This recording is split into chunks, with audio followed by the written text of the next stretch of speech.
नमस्कार साथियों, मैं मनीष पाल आप सभी का आपके अपने चैनल में तहे दिल से स्वागत और अभिनंदन करता हूं। मैं उम्मीद करता हूं कि आप सभी स्वस्थ होंगे और आपकी तैयारी शानदार, जबरदस्त, जिंदाबाद चल रही होगी और तैयारी के साथ दिवाली की भी तैयारियां चल रही होंगी और उसकी साफ सफाइयां भी चल रही होंगी। ठीक है, परंतु साफ सफाइयों के चक्कर में आप अपने दिमाग में जितना भी कंटेंट अभी तक डाला उसको साफ मत कर दीजिएगा और दिवाली में जितने बम फोड़ो ना उतने एक दो किताबें भी याद कर लेना, तो थोड़ा सा क्या हो जाएगा, आप लोगों का भला हो जाएगा। क्योंकि 12th बहुत ज्यादा जरूरी है। 12th के मार्क्स हर जगह आपके काम आएंगे। दिवाली भी मनाइए, पटाखे भी फोड़िए, पर अपनी पढ़ाई को भी समय देते रहिएगा। और चलिए एक फटाखा आज मैं भी फोड़ देता हूं, बम फोड़ देता हूं। मतलब कौन सा चैप्टर है हमारा? अध्याय 2 दुर्व्यता का अंत, और इसका लेक्चर नंबर 5 आज हम लोग पढ़ेंगे। लेक्चर नंबर 5 में ये जानते हैं क्या पढ़ना हम लोगों को। आज हम लोग पढ़ेंगे विघटन की परिणतियां। मतलब आप ये कह सकते हो कि जो विघटन हुआ, जो सोवियत संघ टूटा, उसके क्या क्या परिणाम हुए हैं। परिणतियों में आपको ज्यादा कंफ्यूज मत होइएगा क्या वर्ड आ गया है, ठीक है। तो इसे कॉन्सिक्वेंसेस ऑफ डिसइंटीग्रेशन कहा जाता है। जो विघटन हुआ, जो टूटा सोवियत संघ, उसके क्या क्या परिणाम आपको देखने को मिले हैं, क्या क्या दुनिया पे उसके क्या क्या इफेक्ट हुए हैं वो, और फिर उसके बाद आज हम लोग देखेंगे एमसीक्यूज। ओके, चलिए शुरुआत करते हैं आज के टॉपिक की।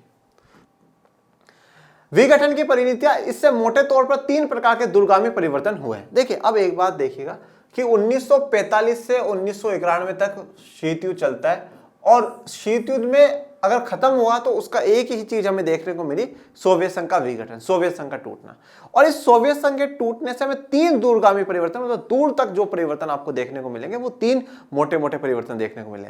बाकी तो ऐसे बहुत सारे चेंजेस या बहुत सारे ऐसे प्रभाव या बहुत सारे ऐसे परिणाम आपको देखने को मिलेंगे, परंतु मुख्यतः तो आपको ये 3 ही देखने को मिलेंगे। ओके, जैसा कि फॉर एग्जाम्पल मैं आपको कहता हूं कि भाई एक बच्चा फेल हो गया, मुख्य तो क्या बात हुई, फेल हो गया, पर उसके और भी तो परिणाम हुए हैं। घर वालों ने भी सुताई करी होगी ठीक है, घर वालों ने भी धोया होगा, और हो सकता है कि अब उसका एडमिशन किसी अच्छी स्कूल में, अच्छे कॉलेज में ना हो, और भी मतलब और भी प्रभाव, और भी परिणाम उसके हो सकते हैं, परंतु मुख्य तो क्या हो, फेल हो गया।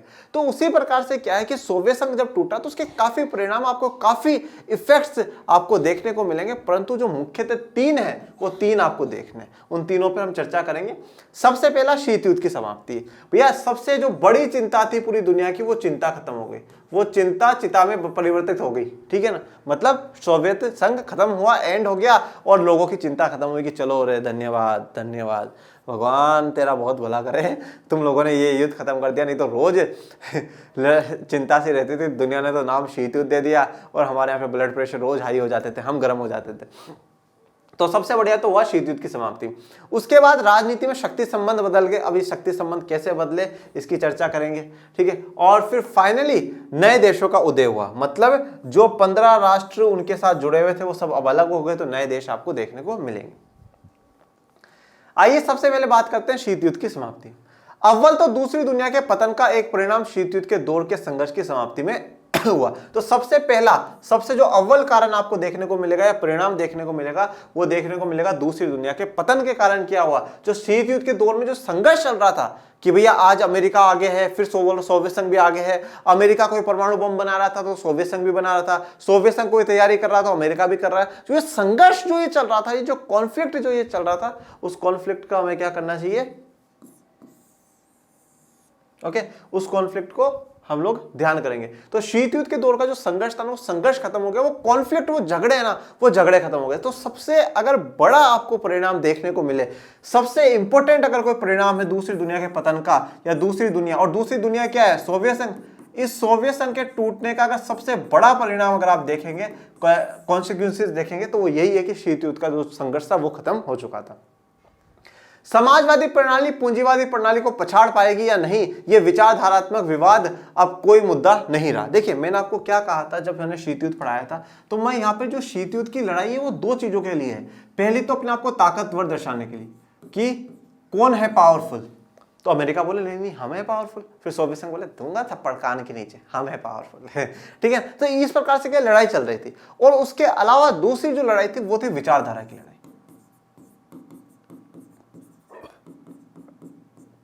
किसकी लड़ाई थी? विचारधारा की, कि भाई समाजवाद बेहतर है या पूंजीवाद बेहतर है, साम्यवाद बेहतर है या लोकतंत्र बेहतर है। तो विचारधारात्मक जो लड़ाई थी, अब उस लड़ाई का भी अंत हो गया। अगर आपको कभी भी कोई पूछे कि शीत युद्ध क्या है, तो आप इतना सा भी कह देंगे ना कि भैया सोवियत संघ और अमेरिका के बीच में विचारधारात्मक लड़ाई थी, तो भी वो ऑलमोस्ट मतलब वो सही मानेगा। क्योंकि शीत युद्ध कहीं ना कहीं वो चल रहा है, वो पूरा का पूरा विचारधारा के आधार पर चल रहा है। तो पूरी की पूरी विचारधारा की लड़ाई, पूरी दुनिया में ये दोनों गुट चाहते हैं कि हम ज्यादा से ज्यादा देश हमारी विचारधारा को अपनाएं, हमारे विचारों के अनुसार चले। तो जो विचारधारात्मक विवाद था अब कोई मुद्दा नहीं रहा, तो वो विचारधारात्मक जो विवाद है वो खत्म हो चुका था जब समाजवादी प्रणाली और पूंजीवादी प्रणाली को पछाड़ पाएगी या नहीं। मतलब ये जो विवाद चल रहा था कि समाजवादी बेहतर होगी या पूंजीवादी बेहतर होगी, समाजवाद वाले क्या पूंजीवाद को पछाड़ देंगे, क्या पूंजीवाद समाजवाद को पछाड़ देगा, ये जो मुद्दे थे, जो विचारधाराएं थी, ये खत्म हो चुकी थी, लड़ाई खत्म हो चुकी थी। शीत युद्ध के इस विवाद ने दोनों गुटों की सेनाओं को उलझाया था, हथियारों की तेज होड़ शुरू कर दी थी, परमाणु हथियारों के संचय को बढ़ावा दिया था तथा विश्व को सैन्य गुटों में बांटा था। अब अगर आपसे पूछे शीत युद्ध में क्या क्या हुआ, शीत युद्ध में क्या क्या हुआ भाई, ये देखो शीत युद्ध में दोनों गुटों ने सेनाओं को उलझाया था भाई, सेनाओं को उलझा के रख रखा था। अमेरिका वाले अपनी सेना को तैयार करके रखती है, सोवियत संघ अपने वाले को, तो सेना का काफी इन्वॉल्वमेंट था, पहला बात। दूसरी बात, हथियारों की तेज होड़ शुरू की थी। हथियारों की तेज होड़ का मतलब है काफी स्पीड से दोनों कंट्रीज काफी हथियार बना रहे हैं। अमेरिका भी हथियार बना रहा है, सोवियत संघ भी हथियार बना रहा है, अमेरिका के साथी देश भी हथियार बना रहे हैं, सोवियत संघ के साथी देश भी हथियार बना रहे हैं। तो हथियारों की जो तेज होड़ शुरू कर दी गई थी। तीसरा कारण, परमाणु हथियारों के संचय को बढ़ावा दिया गया। हथियार तो बन ही रहे और उसके साथ साथ जो परमाणु हथियार है उनके संचय को, मतलब उनका स्टोर करके रखना, उनको ज्यादा बना करके अपने पास रखना, उनके संचय को क्या कर दिया गया, बढ़ावा दिया गया। और चौथा, पूरे विश्व को दो सैन्य गुटों में बांट दिया गया। भैया ये लड़ाई क्या थी, मिलिट्री वाली लड़ाई थी, तो पूरे दुनिया को दो मिलिट्री के गुटों में बांट दिया गया। एक पश्चिमी गुट है और एक पूर्वी गुट है। पश्चिमी देश किसको सपोर्ट कर रहे हैं, अमेरिका को कर रहे हैं, पूर्वी देश किसको सपोर्ट कर रहे हैं, सोवियत संघ को सपोर्ट कर रहे हैं। तो शीत युद्ध ने क्या करा, चार काम करे, सेनाओं में उलझा के रखा इन लोगों को, हथियारों की तेज होड़ शुरू कर दी, परमाणु हथियार उनका संचय बढ़ा दिया और विश्व का जो सैन्य गुट है उसमें पूरी दुनिया को बांट करके रख दिया। शीत युद्ध के समाप्त होने से हथियारों की होड़ भी समाप्त हो गई और एक नई शांति की संभावना का जन्म हुआ।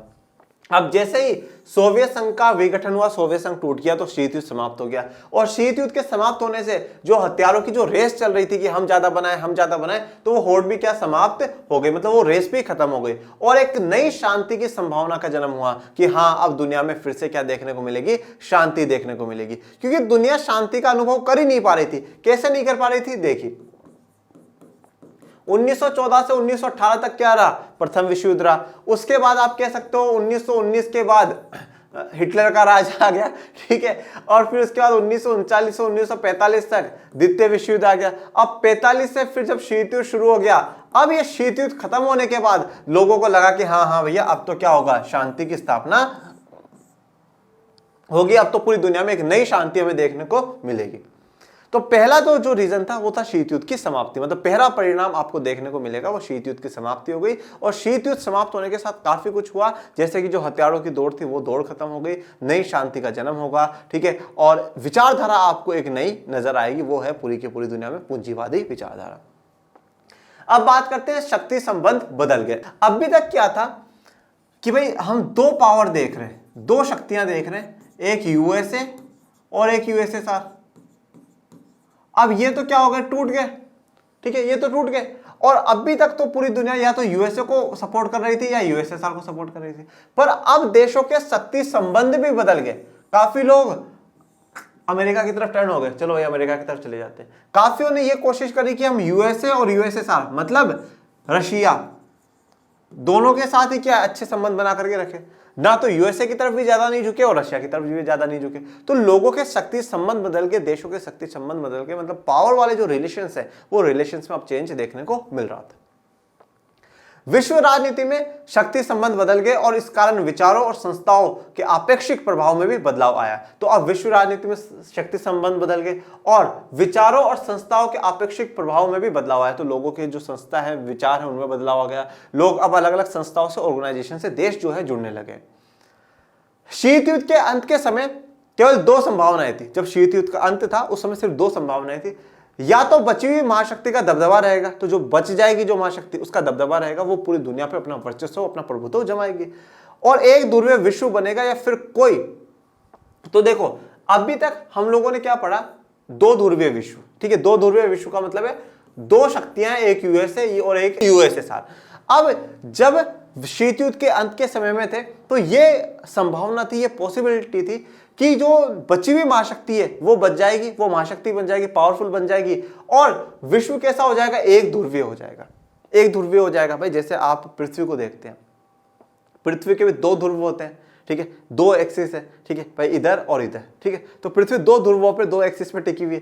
तो वैसे क्या था, पूरी दुनिया भी दो भागों में बट गई, ठीक है, इधर वाला और इधर वाला, ठीक है। और अब क्या था, अब सिर्फ और सिर्फ एक पर ही टिक जाएगी, वो क्या है, अमेरिका। मतलब अब पूरी दुनिया में जो सबसे प्रचलित विचारधारा होगी वो अमेरिका की होगी, मतलब पूंजीवादी और लोकतंत्र पूरी दुनिया में फेमस हो जाएंगे। तो एक ध्रुवीय विश्व बन गया।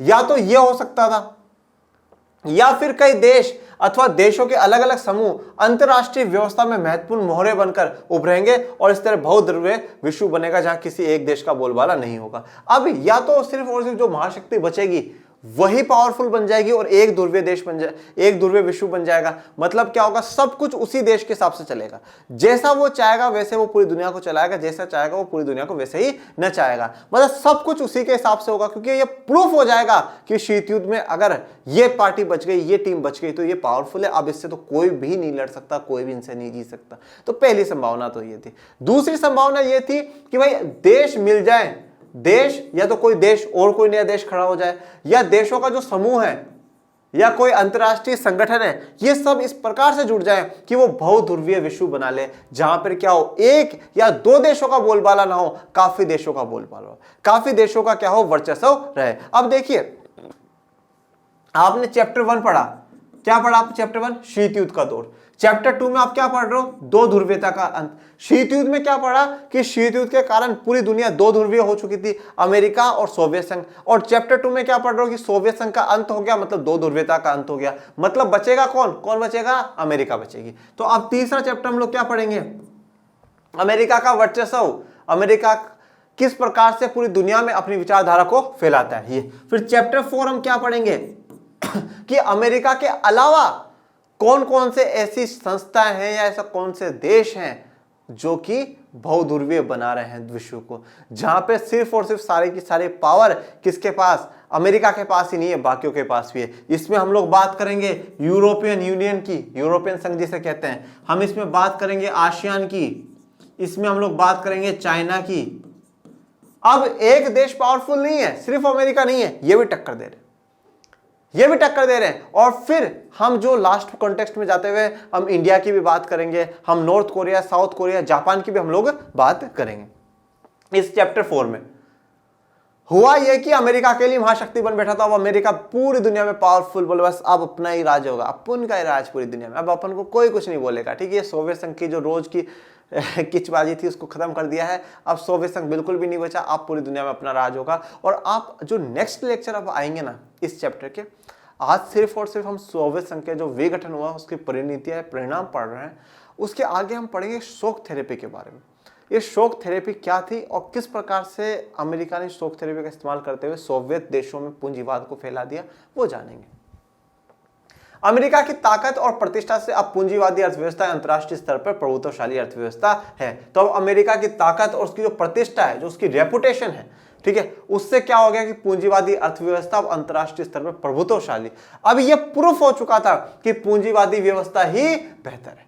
पूंजीवादी अर्थव्यवस्था अंतर्राष्ट्रीय स्तर पर क्या बन चुकी थी, प्रभुत्वशाली बन चुकी थी, जिसका क्या हुआ, प्रभुत्व जम गया, वर्चस्व उनका सम गया, वो सबसे शक्तिशाली आपको देखने को मिलेगी। विश्व बैंक और अंतर्राष्ट्रीय मुद्रा कोष जैसी संस्थाएं विभिन्न देशों की ताकतवर सलाहकार बन गई, क्योंकि इन देशों को पूंजीवाद की ओर कदम बढ़ाने के लिए इन संस्थाओं ने कर्ज दिया है। अब देखिए 1945 में सेकेंड वर्ल्ड वॉर के बाद, वैसे तो 1945 में नहीं 1944 में बन जाती है, सेकेंड वर्ल्ड वॉर के दौरान दो संस्थाएं बनाई जाती हैं, जिसे हम एक को कहते हैं वर्ल्ड बैंक या हिंदी में विश्व बैंक, और दूसरी है बच्चों IMF या जिसे हम लोग कहते हैं अंतर्राष्ट्रीय मुद्रा कोष या इंटरनेशनल मॉनेटरी फंड। ये दोनों बनाई गई, ये दोनों इसलिए बनाई गई कि जिन देशों का द्वितीय विश्व युद्ध में नुकसान हुआ है उनके वापस से उन देशों में डेवलपमेंट, विकास कर सके, उनका सहयोग कर सके, इन नातों के लिए बनाया गया था। ये दोनों के दोनों जो संगठन है, कहीं ना कहीं आप ये कह सकते हो कि थोड़ा सा पूंजीवादी विचारधारा से प्रभावित है, थोड़ा सा क्या है, पूंजीवादी विचारधारा से प्रभावित है। इन दोनों संगठनों को ट्विंस भी कहा जाता है, मतलब जुड़वा संतानें भी कहा जाता है। जुड़वा संतान क्यों, क्योंकि इन दोनों का जन्म एक साथ हुआ है, ठीक है। दोनों का जन्म एक साथ हुआ है। परंतु क्या हुआ कि जब 1945 से लेकर के 1991 तक जब तक शीत युद्ध चल रहा था, तो ये खुलकर के पूंजीवाद का समर्थन नहीं कर पा रही थी। पर अब ये प्रूफ हो चुका है कि पूंजीवाद सबसे बेस्ट है। तो इन्होंने क्या करा, विश्व बैंक और अंतरराष्ट्रीय मुद्रा कोष ने अमेरिका जैसे देशों के निर्देशों पर क्या करा कि संस्थाओं ने विभिन्न देशों की ताकतवर सलाहकार बन गई, ठीक है, और अलग अलग देशों की ताकतवर सलाहकार बन गई। मतलब जो भी देश है उनको सबको सलाह दे रही है, एडवाइस दे रही है, और एडवाइस ऐसी दे रही है कि तुम लोग सब पूंजीवाद अपना लो, सब कैपिटलिज्म की तरफ चलो, सब कैपिटलिज्म की तरफ। कहीं ना कहीं ये संस्थाएं भी अमेरिका को समर्थित थी। तो पूंजीवाद की ओर कदम बढ़ाया और इन संस्थाओं ने उन देशों को क्या कर दिया, कर्ज दिया, खूब पैसा उन लोगों को दिया, बोले तुम अपने देश में डेवलपमेंट करो, ये करो वो करो, ठीक है, मुक्त व्यापार आप लोग चलाओ, यहाँ पर इस कंपनी को भी अपने यहाँ पे फैक्ट्री लगाने दो, इंडस्ट्री लगाने दो, उसको भी उद्योग लगाने दो, खुला व्यापार करो, आप अपना सामान बेचो, वो अपना सामान बेचेंगे, इस प्रकार की बातें करेगी। राजनीतिक रूप से उदारवादी लोकतंत्र राजनीतिक जीवन को सूत्रबद्ध करने की सर्वश्रेष्ठ धारणा के रूप में उभरा। तो देखिए, आप आर्थिक रूप में देखोगे तो पूंजीवाद बेस्ट हो चुकी है। सोवियत संघ के विघटन के बाद आप ये देखिए कि पूंजीवाद वेस्ट हो चुकी है। और दूसरी तरफ अगर राजनीतिक रूप में आप देखते हैं तो उदारवादी लोकतंत्र मतलब लिबरल जो डेमोक्रेसी है, जहां पर क्या हो, उदार हो, कोई कठोरता नहीं होनी चाहिए, उदारता होनी चाहिए, ऐसा लोकतंत्र अब वहां पर बन चुका है। तो मतलब ये पॉपुलर हो चुकी है। अब साम्यवाद से बेहतर या सर्वश्रेष्ठ जो विचारधारा है वो उदारवादी लोकतंत्र हो चुकी है। तीसरी बात करेंगे हम लोग नए देशों का उदय। वो नए देश कौन कौन से हैं? इन सभी देशों की स्वतंत्र पहचान और पसंद है। देखिए, अब क्या हुआ कि सोवियत संघ का विघटन हो गया, 15 अलग नए राष्ट्र हमें देखने को मिले दुनिया में। अब उन सभी की क्या स्वतंत्र पहचान और पसंद है। अब सभी क्या स्वतंत्र है, आजाद है, ठीक है, आजाद स्वतंत्र है ये, और संप्रभु है। संप्रभु का मतलब क्या होता है बच्चों, कि सोवरेन है, जैसे कि लास्ट लेक्चर में हमने डिस्कस करा, सोवरेन है, आजाद है। भाई कौन से देश के साथ संबंध रखने हैं, देश के अंदर जो हमारे देश के अंदर गतिविधियां है उसमें कौन डिसीजन लेगा कौन नहीं, अब सोवियत संघ नहीं लेगा, अब ये सब आजाद है। तो सबकी अपनी पहचान है, अपनी नीतियां होंगी, अपनी फॉरेन पॉलिसियां होंगी, सब अब अपने हिसाब से चलेंगे। इनमें से कुछ देश, खासकर बाल्टिक और पूर्वी यूरोप के देश, यूरोपीय संघ से जुड़ना और उत्तर अटलांटिक संधि संगठन नाटो का हिस्सा बनना चाहते थे। तो देखिए, अब रशिया को सबसे ज्यादा जो विश्वास था वो इन पूर्वी यूरोप के देशों पे था, पर इन्होंने कर दी गद्दारी। और सबसे कम जो विश्वास था वो मध्य एशियाई देश पे, या जिसे हम लोग क्या कहते हैं, कार कंट्रीज कहते हैं, उन पे विश्वास था। पर ये जो गद्दारी सबसे ज्यादा करी वो किसने करी, पूर्वी यूरोपीय देशों ने करी। और रूस को जो विश्वास था वो इस पे था।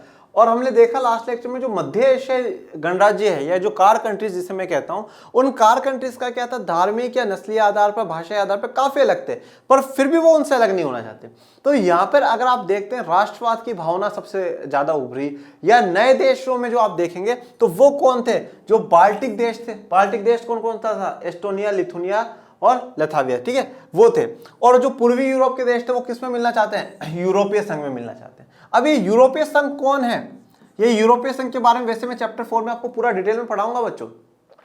यूरोपीय संघ क्या था कि 1945 में जब सेकेंड वर्ल्ड वॉर खत्म हुआ तो यूरोप के नेताओं ने ये सोचा कि यार ये हम हमेशा लड़ते ही रहेंगे क्या हाँ, हम हमेशा लड़ते ही रहेंगे, तो यार जरूरी है कि हम सुधार करें। अब लड़ाई बंद करो, लड़ाई माफ करो और गांधी जी को याद करो, ठीक है ना, ऐसे जो बचपन में अपन लोग स्कूल में बोला करते थे। तो वैसा यूरोप के नेताओं ने सोचा। तो अब यूरोप ने सोचा यार ठीक है लड़ना तो बंद कर देंगे, पर विकास करे तो करे कैसे। तो फिर अमेरिका भैया की एंट्री। अमेरिका ने बोला डरो मत, मैं आपकी हेल्प करूंगा, मैं हूं ना, मैं किस लिए हूं। और बोले मैं पश्चिमी देशों को, जो वेस्टर्न कंट्रीज है यूरोप की, उनको मैं आर्थिक मदद करूंगा। और वो जो मदद को नाम दिया गया वो दिया गया बच्चों मार्शल प्लान,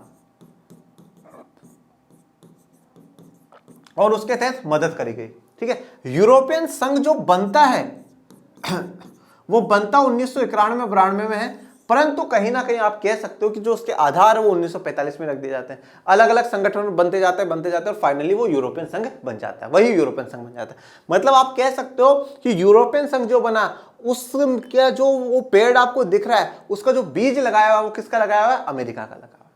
तो अब यहाँ के जो बाल्टिक देश और पूर्वी यूरोप के देश है वो भी किस में मिलना चाहते हैं, यूरोपीय संघ में मिलाना चाहते हैं।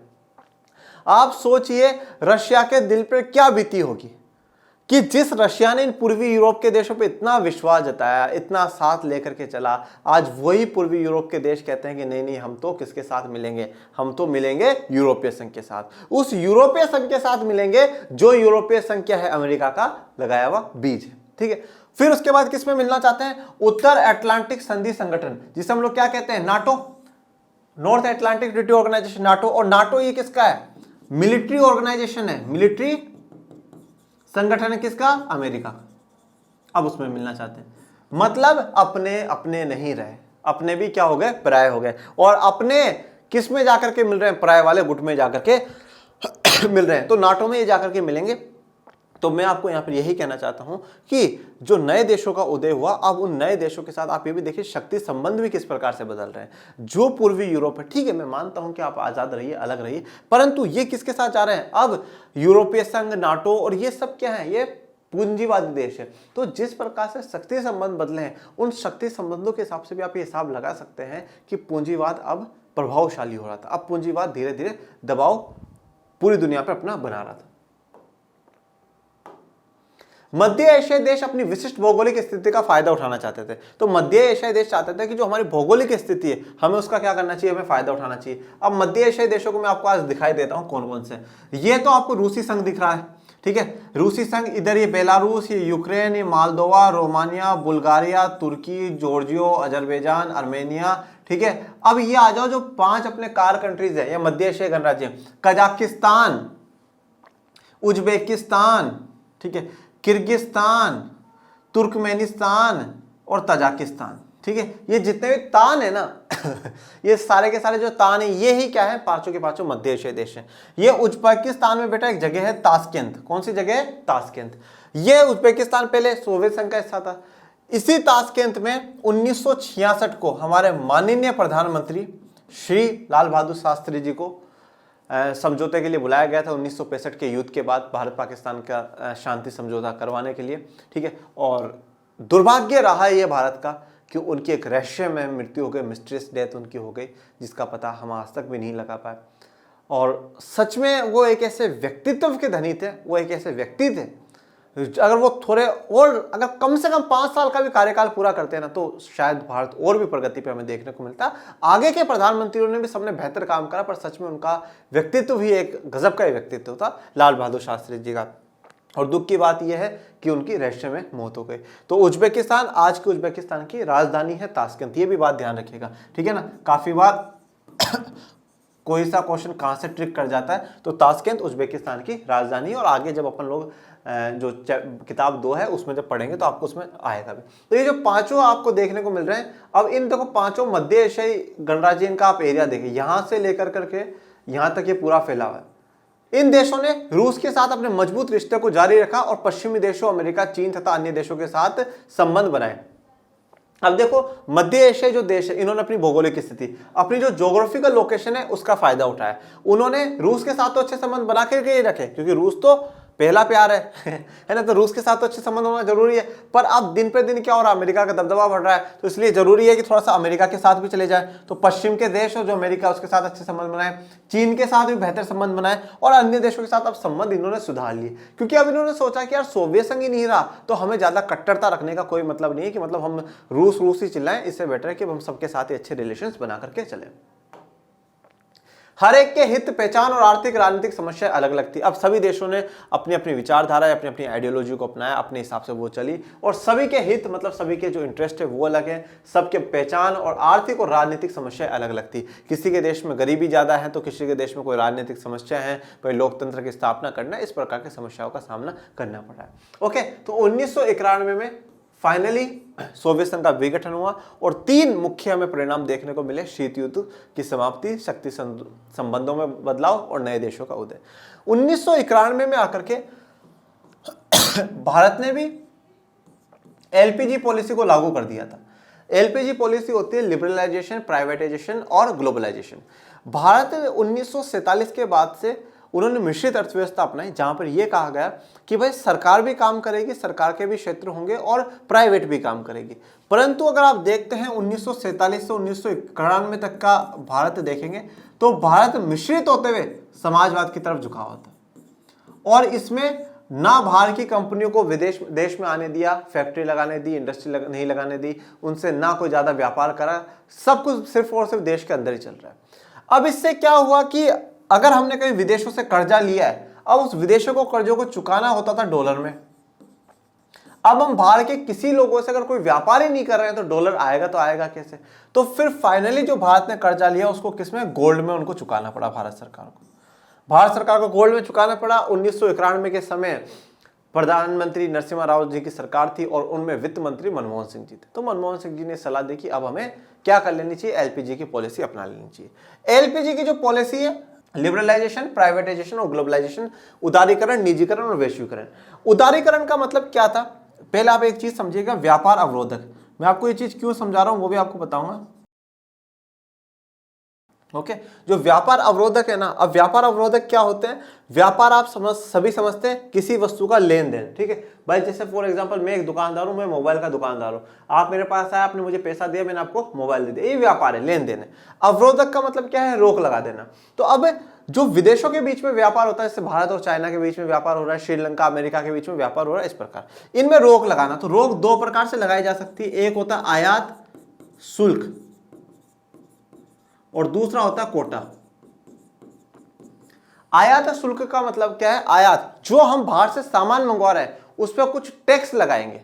अब क्या है कि अगर जैसे मान लीजिए कि भारत चाहता है कि नहीं नहीं चाइना के साथ हमें व्यापार करना ही नहीं है, पर सीधे मुंह पर मना भी नहीं कर सकते, तो क्या करता है? टैक्स बढ़ा देता है। अब टैक्स बढ़ा देगा तो चीज महंगी हो जाएगी, और महंगी हो जाएगी तो क्या हुआ? लोग खरीदेंगे नहीं, वापस चला जाएगा सामान।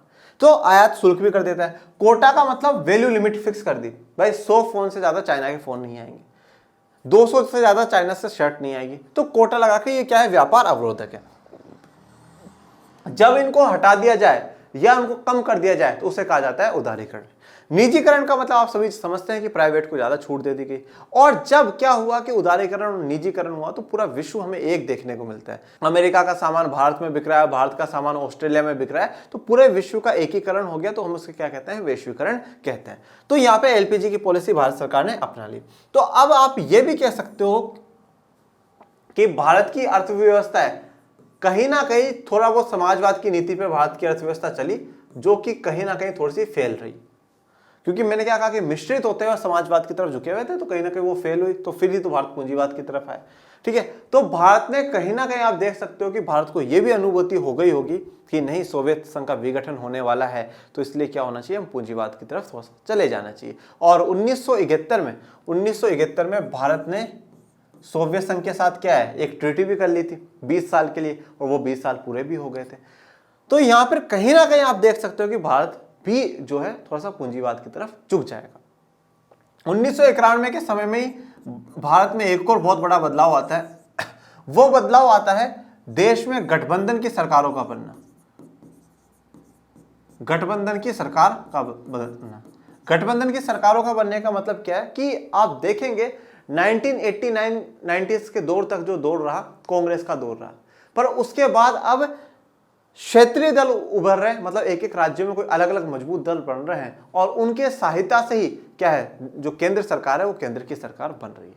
तो गठबंधन की सरकारों का, गठबंधन के जो दल है उनका उभार आना शुरू हुआ। तो भारत में भी 1991 का वो दौर रहा है जब अर्थव्यवस्था में भी और राजनीति में भी क्या है? हमें बदलाव देखने को मिले। तो 1947 से 1991 तक भारत मिश्रित होते हुए भी समाजवाद की तरफ झुकाव है, और 1991 से लेकर के आज 2022 तक भी क्या है? भारत का मिश्रित से किधर झुकाव है? पूंजीवाद की तरफ झुकाव है भारत का। ओके, चलिए तो अब बढ़ते हैं हमारे एमसीक्यूज की तरफ। पहला एमसीक्यू, बहुध्रुवीय विश्व का तात्पर्य क्या है? इसमें क्वेश्चन नंबर नहीं डाला बेटा, आप क्वेश्चन नंबर ला लीजिएगा।